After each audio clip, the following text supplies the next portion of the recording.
Howdy folks. This video is going to be a pretty short one. It is a review of the C8X Pisces Expedition starter ship. Before I get any further than that, I'm going to go ahead and admit something. I don't like this ship. Now I know as soon as I say that, a bunch of people are going to be like, "Oh my God, you just didn't do this or didn't do that, or didn't do that," and that's fine. It doesn't change the fact I don't like this ship. I like the way it looks. It has a very Star Trek, Starfleet shuttle look, even though I'm not much of a Trekkie. It's an appealing look.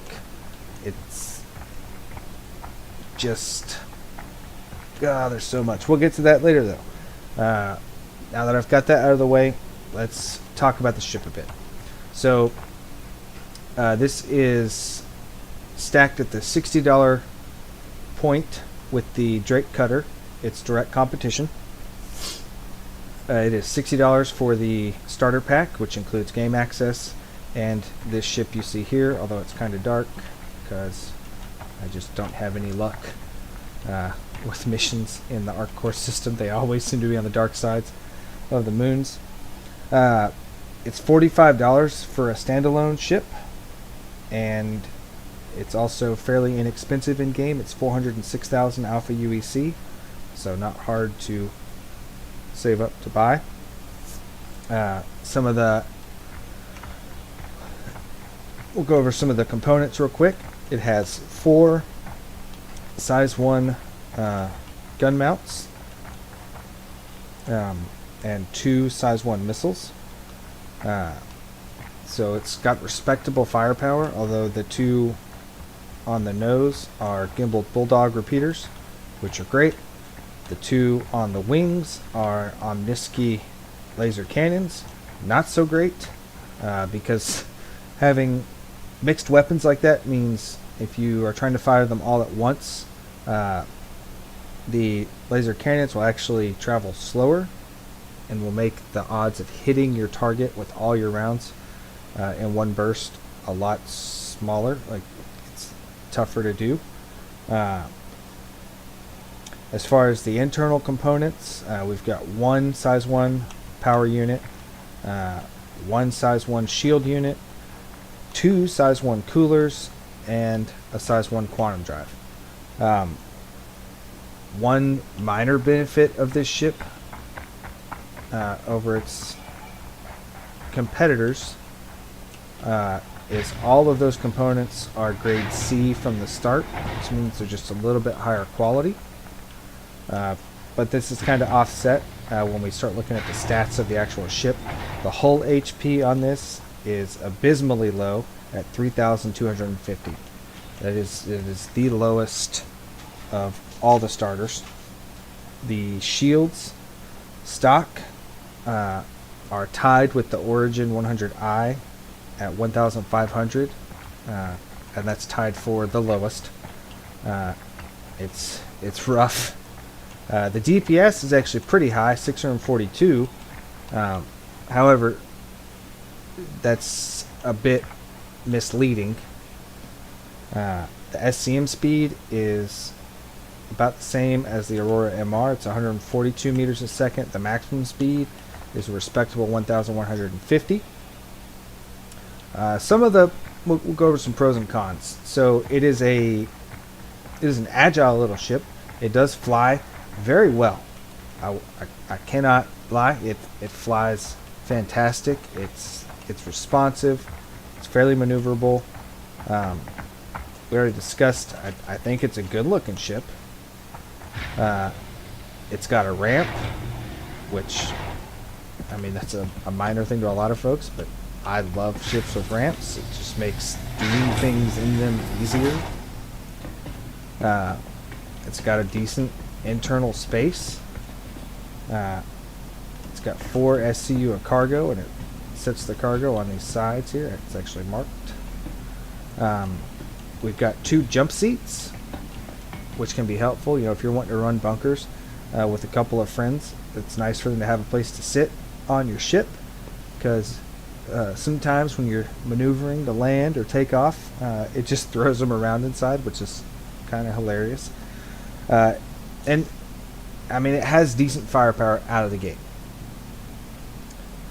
Some of the cons, though, and the very first one, I wrote this in bold on my script outline because I can't stress it enough. This ship is extremely fragile. I mean, extremely fragile.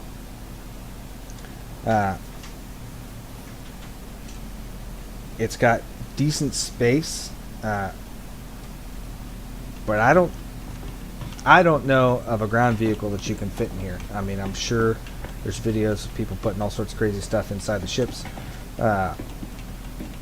I don't own a ground vehicle that's going to fit in here. And even like the hover quad, I don't think it's going to make it through that door. I already mentioned it when I was talking about the guns. 2 of the guns are gimbaled, 2 of them are not, which can make lining up shots a little tougher. We'll talk about mission set. You know, what can the ship do? It's a starter ship. It can do a little bit of everything. I really wouldn't recommend trying to do bounties in it past LRT, just because the ship is so fragile that one mistake and your ship's gone. Like, there's no room for error with this ship, and for a starter ship, that is a negative to me. It is very capable, as you can tell by this interior space, of doing delivery missions, waste missions, research missions, and going out and doing the defend bunkers. I'm actually here to pick up a delivery package right now. You know, it is not a bad ship. It's actually the ship my wife purchased for her starter ship. It's what she wanted. So I have quite a bit of experience flying them. I'm struggling to find positive things to say about it, just because I really can't stress how fragile the ship is, and part of that is just my fighting style. I fight in a brawler mentality when it comes to ship-to-ship combat. You know, I'm sure the comments are going to go off with people talking about how you can kill, you know, ERTs with a Pisces, and you know, I'm sure somebody's done it. But that somebody wasn't me, because good lord, that would take so long. But at the same time, I want to give you guys relative and correct information. I don't really want to sit here and bash the ship. And as I've said in my other starter ship reviews, there is no wrong ship. There's not a ship that you can get as a starter that's going to keep you from experience in the game. And part of that is that it's not hard to make a little bit of money and buy a different ship in game. You know, you don't have to go on RSI and drop $500, $1,000 to get a ship that's going to be enjoyable. Engines online. We're going to go do this delivery.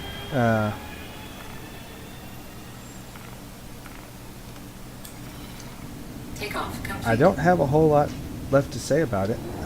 For $60, I do feel like I gotta say, for $60, if I had to choose between this and the cutter, I'm gonna pick the cutter every time. I think the cutter is a superior ship in just about every way. But that's just my opinion, and it ain't worth much, as my wife, who owns this ship, will definitely tell you. So yeah, I'd like to tell you I enjoyed making this one. This one was a little rough for me, just because I don't like this ship. But either way, I do enjoy reading comments. I really appreciate all the time you guys have taken watching my videos, commenting on them. If you like what I'm doing, hit that like and subscribe button. Leave me a comment. If you don't like what I'm doing, that's cool. Hey, I get it. Not everyone's for everyone. Do me a favor though, before you hit that dislike button, hit that comment section and take 10 seconds. Tell me where I lost you. Tell me what I can do a little better. I want to make content that works for my viewers, that's informative and fun. So yeah, give me that opportunity, please. Either way, I look forward to seeing the responses to this. I think this is going to be the most contentious video I've ever made. And as always, I sincerely look forward to seeing you guys out in the verse.